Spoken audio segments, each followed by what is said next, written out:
عزیز طلباء و طالبات السلام علیکم۔ آج 10ویں جماعت کی اس اردو سبجیکٹ میں ہمارا جو موضوع ہے وہ ہے میر بابر علی انیس۔ تو آج چونکہ میر بابر علی انیس ایک نظم گو شاعر ہیں، تو چونکہ ان کی ایک نظم آپ کی درسی کتاب میں درج ہے، تو یہ وہ نظم پڑھنے سے پہلے آج یہ ضروری ہے کہ ہم میر بابر علی انیس کی حالات زندگی اور ان کی ادبی کارناموں کا ایک سرسری جائزہ لیں۔ میر بابر علی انیس فیض آباد میں 1804 عیسوی میں پیدا ہوئے۔ میر خلیق آپ کے والد اور میر حسن دادا اور میر حسین زاہک پردادا تھے۔ اس طرح میر انیس پشتینی شاعر تھے۔ میر انیس کا مطالعہ کافی وسیع تھا۔ وہ عربی اور فارسی پر اچھی دستگاہ رکھتے تھے۔ میر انیس نے اردو میں مرثیہ گوئی اور مرثیہ خوانی کو ایک اعلیٰ فن کا درجہ دیا ہے۔ یعنی میر انیس نے اردو میں جو مرثیہ گوئی اور مرثیہ خوانی ہے اس کو ایک اعلیٰ فن کا درجہ دیا ہے۔ وہ ایک قادر الکلام شاعر تھے۔ اس بات کو کئی ڈھنگ سے ادا کرنے میں ماہر تھے، یعنی مختلف طریقوں میں وہ اس اپنے کلام کو ادا کرتے تھے۔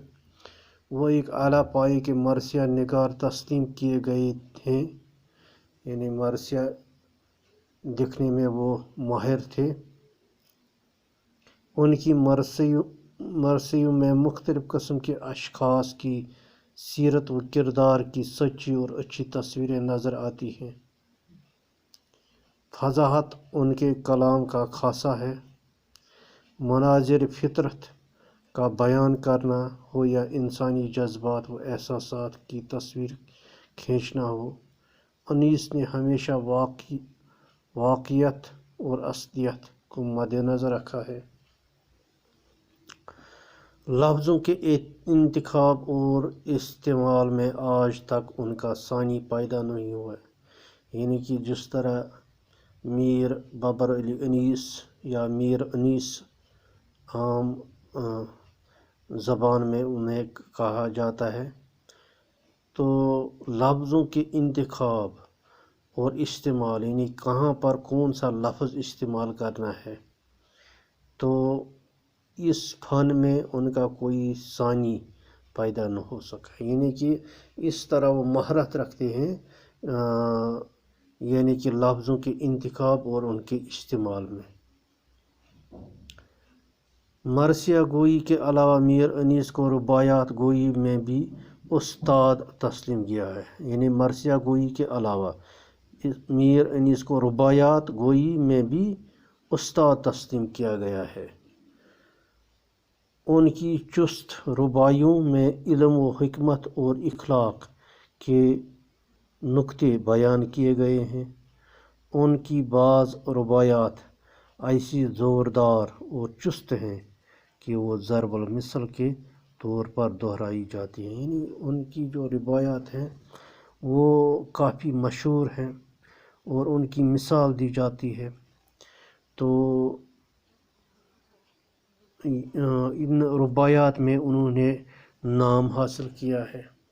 ہر ایک تسلیم کرتا ہے کہ وہ ایک بہترین رباعی گو شاعر ہیں۔ میر بابر علی انیس نے لکھنؤ کی تباہی کے بعد پٹنہ، بنارس، حیدرآباد اور الہ آباد کا سفر کیا ہے۔ یعنی جب لکھنؤ کی تباہی ہوئی تو اس کے بعد پٹنہ، بنارس، حیدرآباد اور الہ آباد کا سفر کیا ہے۔